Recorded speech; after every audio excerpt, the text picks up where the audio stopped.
It's Lionel Messi! He scored! The goal the world wanted!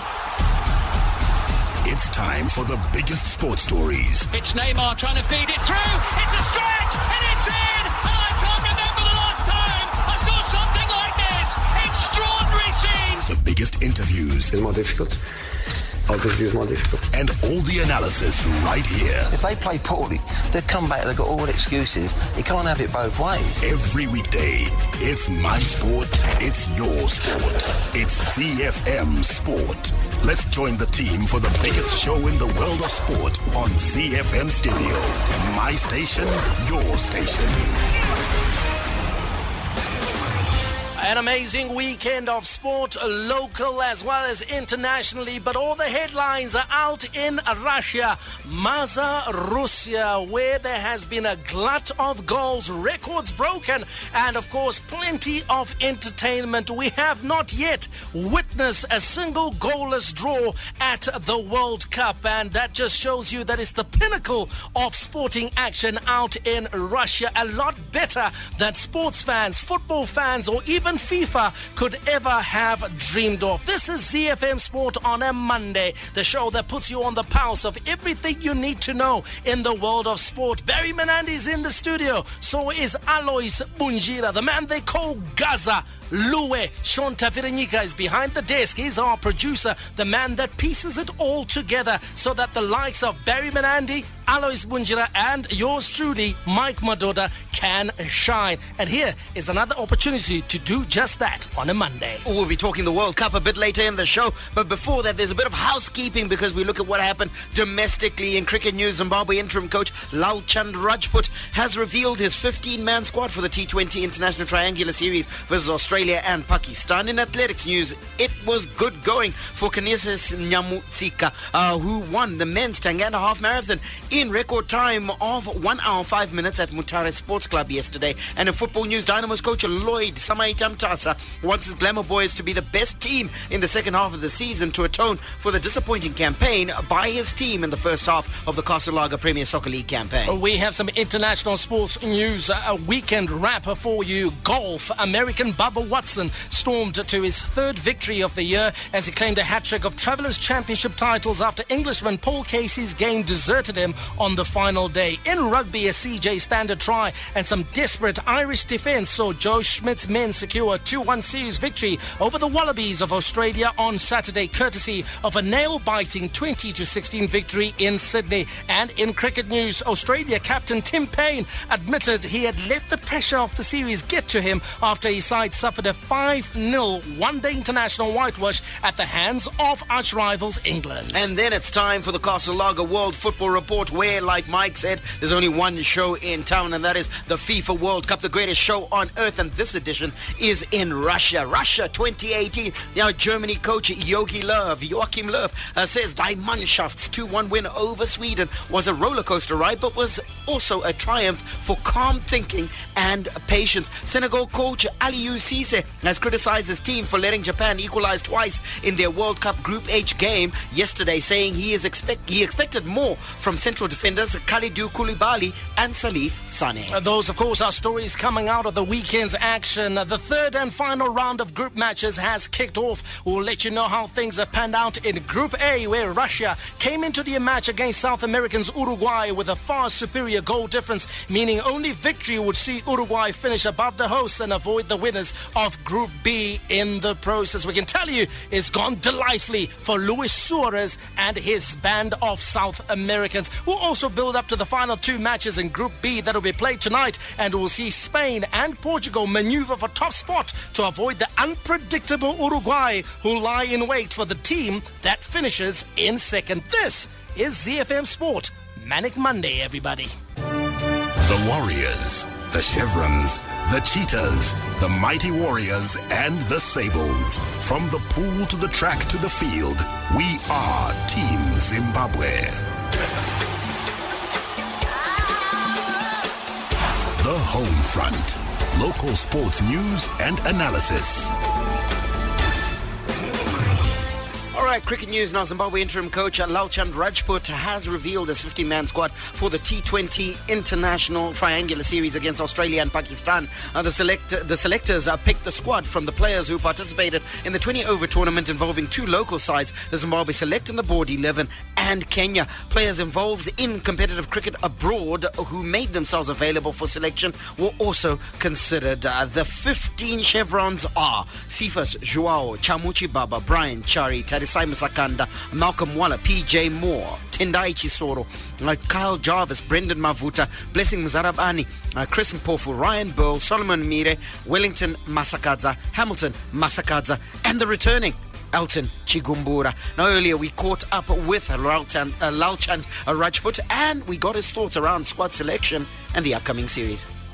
To be very honest, I just look at the players who are available and the best 15 or 17 which we have picked. So my job is to get the best 17 and prepare them for the tri-series. I'm not interested in who are available or not available, but my job is that the people who are available, I want to prepare them to perform better for the tri-series. As a coach, you like challenges, and I think it's a challenge for me, and which I have done with Afghanistan as well, and with the Indian team as well. When I was appointed first time the T20 coach for the Indian team, we won the T20 World Cup in 2007. That was a challenge because all youngsters were there. With Afghanistan team as well, I was there for 1.5 years, and we attained the test status, and it's a new challenge. So as a coach, I accept challenges, and I'm looking forward to it.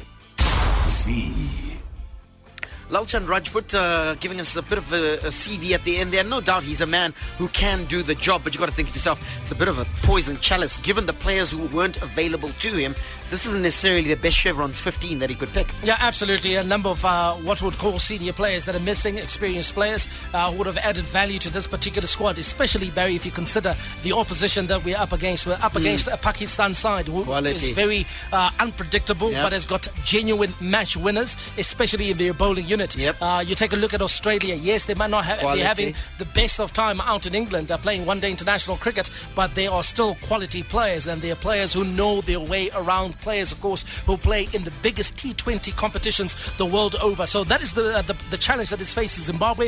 Is it a challenge that these particular players can actually stand up to? I have my doubts. I don't think these players are good enough. And also, you take a look at, of course, Lalchand Rajput. Yes, he's a capable coach. He's a good coach. He's done it before at the very top, working with India, working with England, working with Afghanistan, who are a side, of course, who are coming up through the ranks. But he comes into a Zimbabwe setup which is largely in disarray. Lots of problems, especially off the field of play, in the manner in which the game is administered here in Zimbabwe. So he's not going to sort of like receive that off the field support that he should be having, in terms of having players that are coming through the system that he can actually throw into the fray, and also having just the backing of a stable cricketing system. There are lots of problems at Zimbabwe cricket right now, especially in and around that squad. The senior national team players. So he's got a double job, isn't it? That he says, listen, all I can do is prepare the side that is available to me for selection. But beyond preparing that side, he's also got to mentally prepare the side, because there's a motivation job that he's got to do here, because we don't know what state of mind these players are. They've just come out of industrial action against the same union that's then asking them to go out and do job for Zimbabwe. So it's a bit of a struggle for him. And as you say, these are hardly ideal conditions for him to go out and prepare a side, especially for the caliber of opposition we're facing. Yeah, absolutely. And these are also players, maybe if you want to look on the flip side, if there's a positive, Barry, is that these players have got nothing to lose. For sure. You know, they could go gung-ho versus Pakistan and Australia. Got nothing to lose. People are expecting us to lose. People are expecting us to be on the wrong end, on the receiving end of some large scores versus these nations. So, and if that happens, it's the form book. If that happens, it's the form book. But why not just go out there, give it all, and see where we end up? So that's the one positive I can take a look when I look at the squad and say maybe there'll be one or two players that will be able to go gung-ho, put their hands up. And then, of course, for the likes of Kyle Jarvis, there are a lot of questions regards Kyle Jarvis. Time to show up. It's time for him to show up. He hasn't given the value that we expected from him when he returned from the county cricket scene from England, in England. And so this is a squad where he is one of the senior players, and we'll be expecting him to show up. We want to hear from you, your thoughts on that squad that was announced and the prospects, of course, for Zimbabwe. Are they good? Are they positive? 073 0731-168-045. That's 0731-168-045. We're also on Twitter as well as Facebook at ZiFM Sport. Hi, I'm Kirsty Coventry and you're listening to ZiFM Sport. Okay, let's keep you updated with what's happening locally in athletics, tennis, as well as football. We start with football, where Dynamos coach Lloyd Samaita Mutasa wants his Glamour boys to be the best team in the second half of the season to atone for the disappointing campaign by his team in the first half of the campaign. Mutasa has a lot to prove in the last 17 games, especially after surviving the sack when the club's board overturned the executive's decision to fire him last month. Although their pre-season target to win the title this year is now beyond their reach, the former midfielder has remained confident of his team, which finished second in last year's Castle Lager Premier Soccer League campaign. To tennis, where Zimbabwe's under-14 boys tennis team at the African Junior Teams Championships will be hoping to go gear up when the event gets underway tomorrow in Hammamet, Tunisia. The trio of Ethan Sivanda, Michael Happy and Benedict Abadza left for Tunisia last week, where they also took part in the ITF CAT African Junior Tournament 14 and under, which was a warm-up event. And from the warm-up event that ran from Thursday and ended yesterday, Sibanda had the best performance, finishing overall 5th in a draw of 32 players. And finally, athletics, Mr. Pace runner Canisius Nyamutsika won the men's Tanganda half marathon in record time of 1 hour 5 minutes at Mutasa Sports Club yesterday. The women's run was lifted by Caroline Mandu in 1 hour 21 minutes and 6 seconds. Nyamutsika has taken part in the Tanganda race since 2012, but has been finding it hard to outpace veterans on the route. This time, he made easy strides over favourites such as Mishek Stole, who finished second in 1 hour 6 minutes and 6 seconds. That's your local sports news wrap. Here we go again. Enjoy world-class radio online. ZiFM Stereo is available on TuneIn. Search for ZiFM Stereo and you got it. From the front of the grid to the back of the net, it's ZiFM Sport. International Sports News Roundup, where the world comes out to play. Don't forget, in the second half of the show, we are going to be taking a look at Russia 2018, the FIFA World Cup, the greatest show on earth. Alois Bunjira will be joining us for that. It's the last round of group matches, and of course, what's being sorted out is who finishes first, who finishes second, and in other instances, who stays in Russia and who goes home. Just a reminder of our WhatsApp platform, 0731 168 045. 0731 168 045. Mike, I think your power play went down an absolute treat because DJ Bongs in Hillside area has named the entire day after you because it says DJ Bazza and Manic Mike. How you doing, guys? Manic Mike. Manic Mike. Manic Mike. Mike and the Mechanics, it sounds like that. Larry Menandy, always a hater. But anyway, let's go to our international sports news, and we start with golf, where Bubba Watson stormed into his third victory of the year as he claimed a hat-trick of Travelers Championship titles after Paul Casey's game deserted him on the final day. Casey opened up a commanding 4-shot lead over the field following his superb 62 on Saturday, but he made several errors over his final 18 holes and found water twice down the stretch in a disappointing 72. That left the Englishman 3 shots adrift of Watson, who piled the pressure on Casey with 5 birdies on the back 9, wholly from 3 feet at the last after almost hitting the pin with his approach to cap an outstanding 7 under 63, which would prove enough for a comfortable win on 17 under par. Bubba Watson is hoping to get a call from US Ryder Cup captain Jim Furyk after he earned his 3rd win of the year at the Travelers Championship. Let's hear from Bubba. It's amazing. I can't put it into words. Because, again, where I grew up and how I grew up, I never thought I could win this many times on the tour. Such a blessing, such an honor. Yeah, I mean, it's just another notch on the belt, and the confidence level obviously is there. It's been there all year. So looking forward to it. And obviously, I'm hoping that Jim Furyk texts me and says that, hey, you're guaranteed the Ryder Cup. I think he's going to tell you you're in. I'm still waiting on that text. But, it's been a fun year. But, it's one of those years where you want it to keep going. You don't want it to end. ZiFM. And of course, these guys play for the big tournaments, Barry, the majors, the US Open Championship. They play for the Masters, they play for the Open, the British Open, and tournaments of that ilk. But there's always, of course, the carrot of being on the US Ryder Cup team for the American players and for the European players to be on the European Ryder Cup team. It is as big a motivation as probably winning a tournament. Absolutely, and they win tournaments in order for them to get their name on there. And to be honest, Bubba Watson has put himself in the frame. For me, I'd write his name in pen already in that Ryder Cup team. I think he's done enough to be there. He's a form player, and you want form players to play in the Ryder Cup. The Ryder Cup, of course, massive, just like the World Cup in football. I think is equivalent, isn't it? Yeah, let's take a look at the latest men's world rankings. Dustin Johnson, DJ, leading the way. He's in first place, followed by Justin Thomas in second. Justin Rose, the Englishman, is third. Brooks Koepka is in fourth position, and Jordan Spieth is in fifth. John Ram, the Spaniard, in sixth. Rory McIlroy, the Northern Irishman, the Ulsterman, as they would call him in Britain, is in seventh. Ricky Fowler is eighth. Jason Day is ninth, and Tommy Fleetwood is in 10th position. The next tournaments are as follows. Next up is the National, which takes place from the 28th of June to the 1st of July. Then the Greenbrier Classic, which is on the 5th of July to the 8th. And then the John Deere Classic follows that on the 12th of July and running through to the 15th of July. But it's all building up to the Open Championship, the British Open. It is a major. It's starting on the 19th of July and running through to the 22nd of July. Zimbabwe's finest radio. ZiFM Stereo.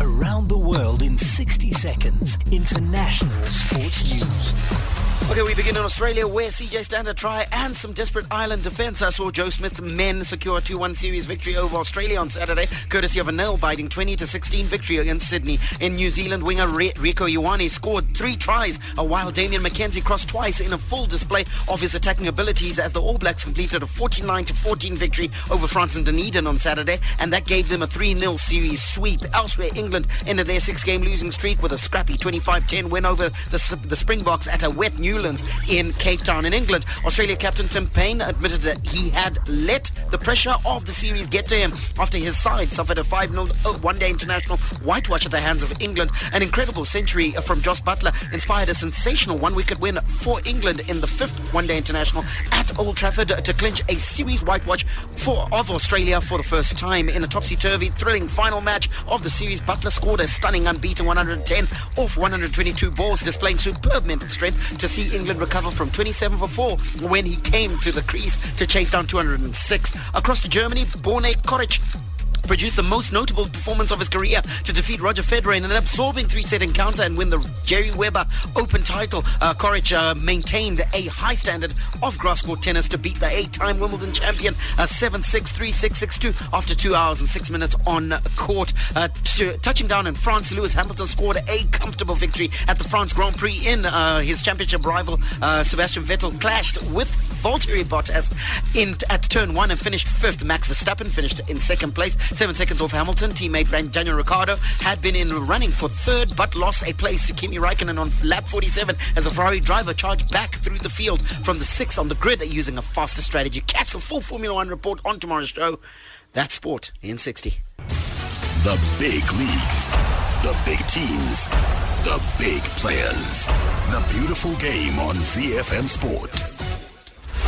Jogo Bonito, Tiki Taka, Catanaccio, Total Football. It's a football celebration where only the best are invited. Messi, Ronaldo, Neymar, Salah, Mane. The stars come out to play on your Russia 2018 World Cup update on ZiFM Sport. Kroos will go for it and score! An inspirational moment from Toni Kroos. Well, when they're down, when they are tested, they find a way to win.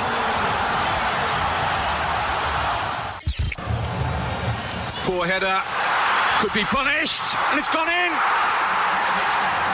And Mane was on the spot to punish Japan. Lingard latches onto it after Cooper can't keep hold of it. Jesse Lingard, 3-0. Super strike from Lingard. Cuidado to really they put the icing on the cake. It's 3. It's bedlam in Kazan. Frank Cuadrado scores for the second World Cup finals running.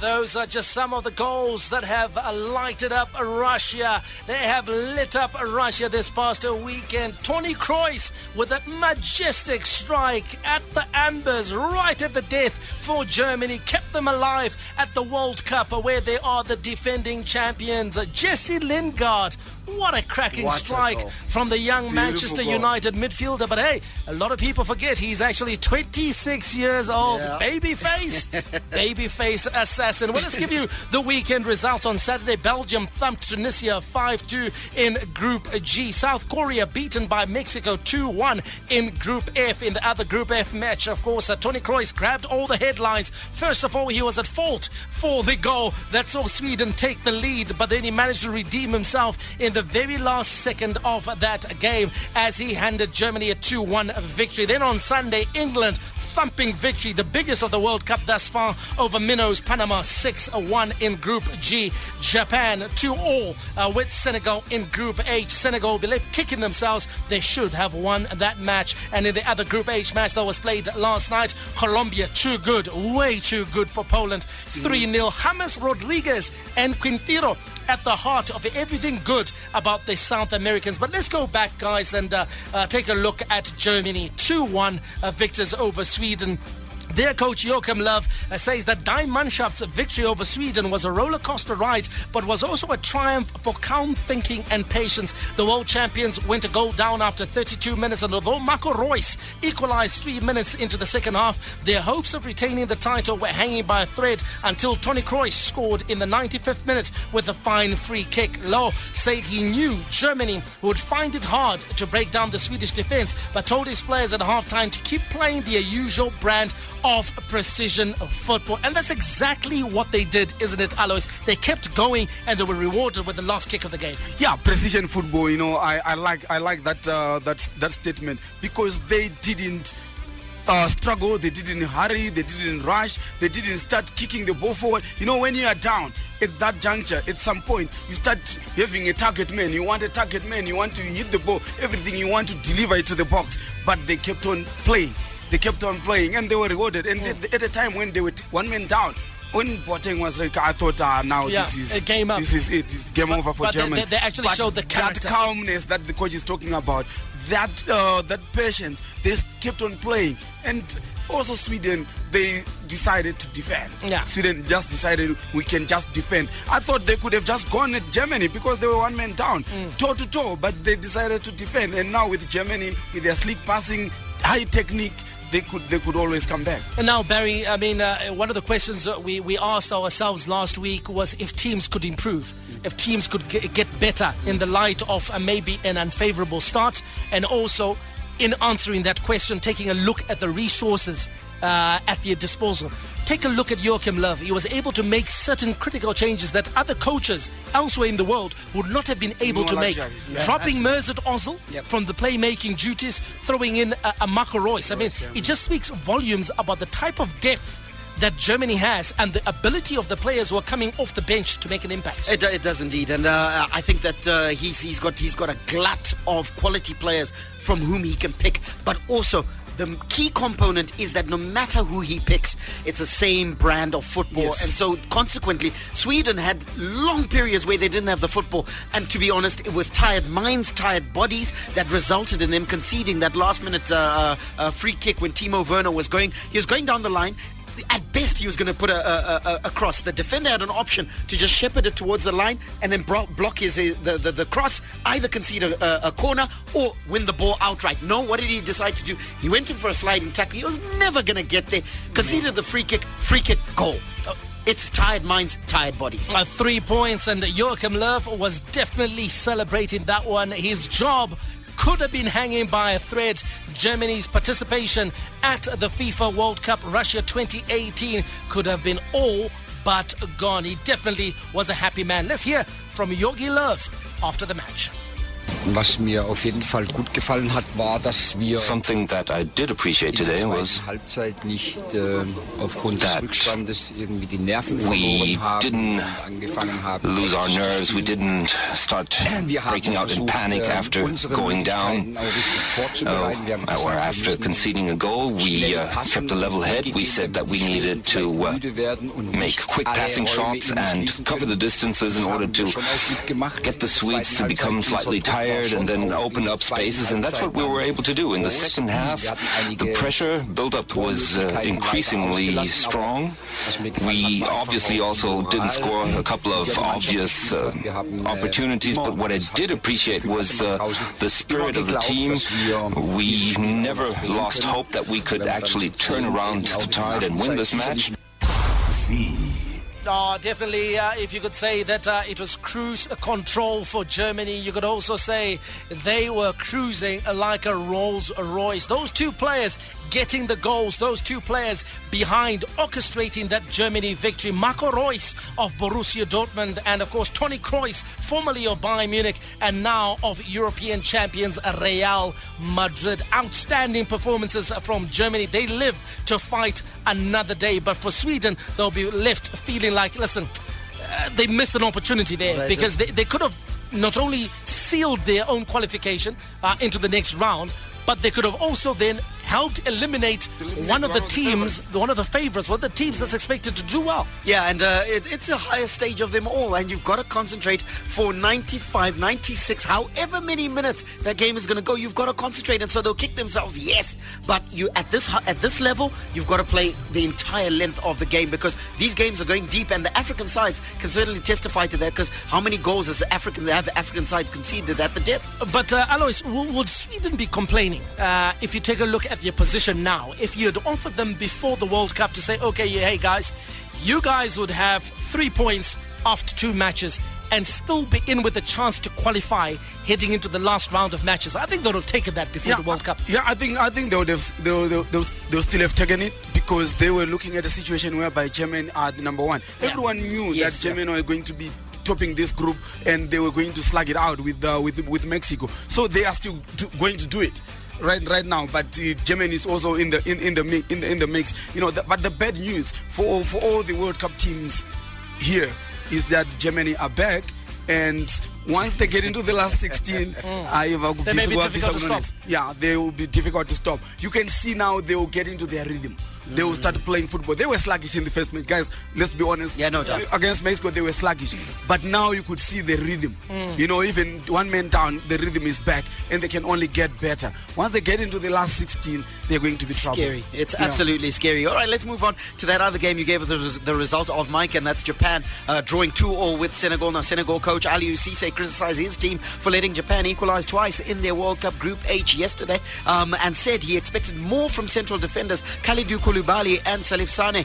In an exciting but error-strewn 2-2 draw, the Africans went ahead through Sadio Mane and dominated for much of the first half until Takashi Inui replied with a curling shot for Japan. After the break, though, Japan did most of the attacking. Cisse did not hold back from analysing the less than top draw performances of his key players. Well, they played as we had expected. They have a very technical team. They have very high passing quality. I think that we started the game very well. We were very close to them. We exerted a lot of pressure. We pushed them out of their comfort zone. They had a lot of technical errors, and we exploited that to score. Then they equalized. In the second half time, we came back with the same mentality, and every time we tried to push them back, every time we tried to have an impact, every time we tried to go forward, they went backwards. But they have such a good technical quality that as soon as they have 5 meters of space, it becomes difficult. I think they played the right game, and we didn't see a great Senegalese team. I'm repeating that today.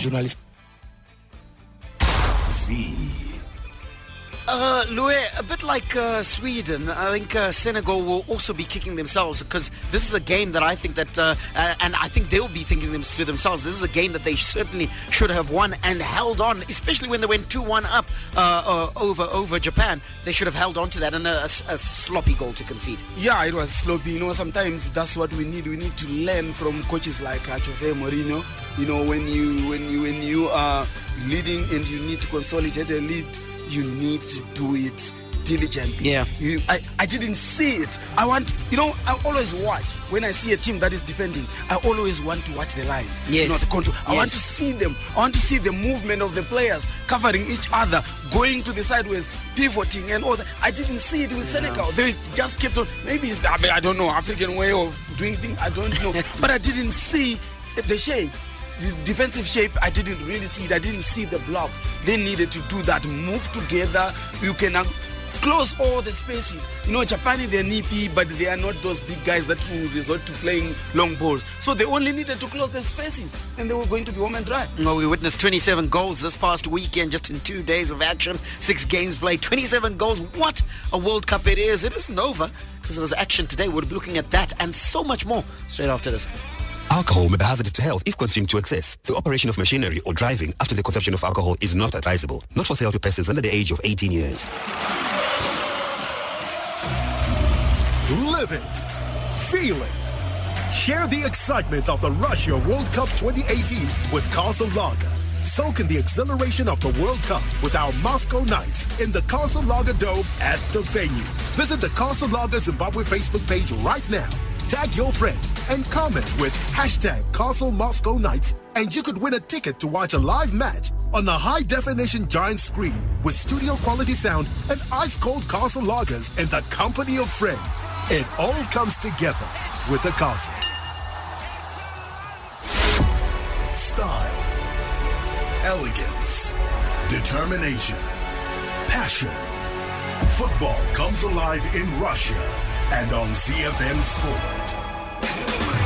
All right, get in touch with us. We want to hear from you, your thoughts, your views on the action in Russia. 0731 168 045. Lots of messages are streaming in. We're going to read as many as we can. That number again, 0731 168 045. Absolutely. Like Mongeni Mapamula in Harare, he's gotten in touch and said, evening, gents. Senegal have to pull up their socks if they want to progress in the tournament, for there are some deficiencies in that back line. The same also for Nigeria. Argentina have the ability to rise to the occasion in critical situations. So he's a little bit concerned about the chances of Senegal, and as am I, because Colombia has certainly come to the party, haven't they? I mean, they played some excellent football versus Poland yesterday. Made Poland look rather ordinary. I mean, Robert Lewandowski was frustrated throughout the game. He cut a frustrated figure, and it was not just in the way that they were able to contain his attacking prowess, but for me, it was the creativity and their attacking play. I mean, they weaved some pretty patterns yesterday,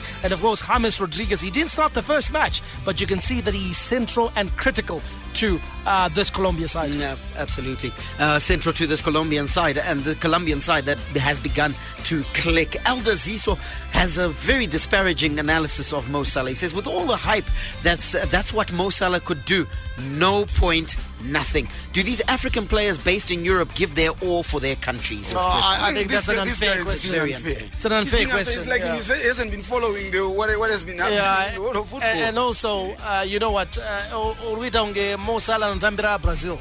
Yeah. Because you also have to look at the nation, because ultimately it's a team sport. Mo Salah, as talented as he is, you take a look at Egypt. To be honest, whilst they are great on the African continent, I think sometimes we pima too much as Africans to think that we are higher than we actually are. Put ourselves on a level we think we are as good as the European nations, as the South American nations. But if there's one thing that this World Cup tournament has shown us, is that we are not as good. You take a look at 3 out of the 5 African nations were knocked out. Out. Right now, we've got Nigeria and Senegal are hanging by a thread. And at the end of the 3rd match day, all 5 nations could have been knocked out. So for me, you take a look at Mo Salah. He leaves the World Cup with 2 goals. It's been okay. He's not been 100% fit as well, Alois. No. That's what I was saying. I was asking, was he even following what has been happening? That guy, actually, it was a miracle for him to be actually back in back in the squad to actually play. I think it was more of a sentiment or whatever. Just to say, I want to play at the World Cup. I want to be at the World Cup. But I don't think he was actually really fit for this match. But coming also to the African standard, we can actually tell. We talked about it. Whenever an African team was playing, the game was boring. It was slow. Yeah. It was slow. Whenever the Europeans are playing, you can see the intensity and the intense. Yes. Except Senegal. Senegal did much better, but they just got too excited. Yeah. Again, the defensive lapses again for Senegal. Goalkeeping mistakes. Lack of discipline in the end. And then across all African nations, inability to play set pieces. To defend set pieces. That is unable. Yeah. And DJ Bong says, my dream final is Spain versus Portugal. All the way. Those two are going all the way, he reckons. This one says, hello there, guys. Great show as always. Between Barry and Mike, who said Martinez had no chance with Belgium against the better judgment of Paz. Admit and eat humble pie. No one said that. No one said that. No one said that. No one said that. We said he hasn't done anything big for him to be rated amongst the top coaches of the world. Exactly. And we actually said this World Cup is actually a platform for him to actually give us something. Because he's got the playing staff, he's got the playing material, and I think the argument that we preferred here in the studio was that Belgium, their chances would be a lot higher if they had a more experienced coach. Yes. I think everyone actually agreed that Belgium was one of the favorites for the tournament. Yeah, but exactly. it was felt that, listen, for them to, and I think we all say that they'll get to the semi-finals. We did. If I'm not mistaken. Yep. We did. We all say that they'll get to the semi, but for them to take that step from semi-final to final and possibly win, we were not sure. We were not sure because we were looking at the pedigree of the coach and saying, you know what, game Rakaminya, it's 1-1. Germany versus Belgium, it's 1-1. It's the 73rd minute, and you've got an experienced Joachim Löw on one side. Yes. And you've got Bobby Martinez on one side. Listen, you're kind of like leaning towards Germany because they've been there, done that. Yeah. But I think there was no one who actually wrote off Belgium's chances. Brian in Mutasa says, guys, can I have a star of the week for the World Cup? A star of the week for the World Cup? Oh. You know what? If you go by figures, it's Harry Kane. But to be honest, we never go by figures on this show. My goal have been a bit. No. It's bumping. It's two penalties. There are still goals. Yeah. Cristiano Ronaldo has been okay. He's been good. I think he's one of the stars, definitely. Okay, let's say star of the weekend. Since in the Premier League, we always look at Lukaku. For me, Lukaku. He scored two good goals. I do agree. Lukaku. Yeah. Not just goals, his movement off the ball. I think he is actually a central figure for Belgium. Okay. For the pressure of it, I'm going with Toni Kroos. Will the Pharaohs rule in Russia? Will the Carthage Eagles swoop to victory? Will the Lions of Teranga roar? Will the Super Eagles soar? Or will the Atlas Lions snap their way to victory? Africa, do you believe? Oh, we went with so much hope as a continent, but we can tell you that it hasn't gone well in Russia. Egypt was in action earlier today versus Saudi Arabia. It's a game you would have thought that Egypt would be able to at least pick up 3 points, but they've walked away with none at all. Egypt losing to Saudi Arabia 2-1. The only bright spot there is that Mohamed Salah was able to score quite a delightful little goal, a chip over the on-rushing keeper as well as defense. So wonderful goal there, but Egypt leaving Russia empty-handed. And then in the other match that was played in Group A, Uruguay too good for the host Russia, 3-0. Luis Suarez as well as Edinson Cavani on the score sheet in that game, which leads us to tonight's action, Group B, because we can confirm for you that Uruguay have finished in first place and Russia are in second. Now, who do they play? That is being decided tonight. Yeah. And that is coming out of Group B. And of course, there are two matches, Iran versus Portugal, and the second game is Spain versus Morocco. Now, Carlos Queiroz, interesting story here, Alois. He's Portuguese. He's coaching Iran. He's up against Portugal. A Portugal side who actually haven't technically qualified for the next phase. There's still something to play for because Iran heaven forbid they should shock Portugal, could actually qualify. Yeah, it's kind of tricky, but I don't think patriotism is going to work here because he is producing or making his own CV. You know, he's got a job to do. He has got a job to do, and beating Portugal can actually increase his chances of taking over as a Portugal coach as well. You know, in future. So I think he is just going to go for it, go for broke, and it's very tricky for Portugal. This tie, we saw how they played against Spain. They can frustrate, and we want to see how good defensive side. Good defensive side, but is a fast start key for Portugal because we saw them get out of the blocks very quickly versus Morocco. Cristiano Ronaldo, 4th minute, bang, and then they were able to see it out. Even though Morocco came at them, they were able to see it out. Is it that same sort of pattern again? Go at Iran hard, try and put them to bed quickly. It's exactly the same because the Portuguese team are not robots. They watched how Iran approached the game against Spain, and they know that this is a difficult side to break down. Also, it's a side that's got various gears. It's a side that can attack you as well when they want to. So a fast start is going to be key here. Now, Cristiano Ronaldo has scored each of his country's last 5 goals at the World Cup. I mean, so the mandate, surely, if you are the coach of Iran, you must be thinking, how do we shut this guy down? Yeah, I think that's the idea. But the beauty of Portugal and Cristiano Anoneta, how exactly do he is one guy who scores all kinds of goals. Do it the Messi way. 4 players around him. He is strong.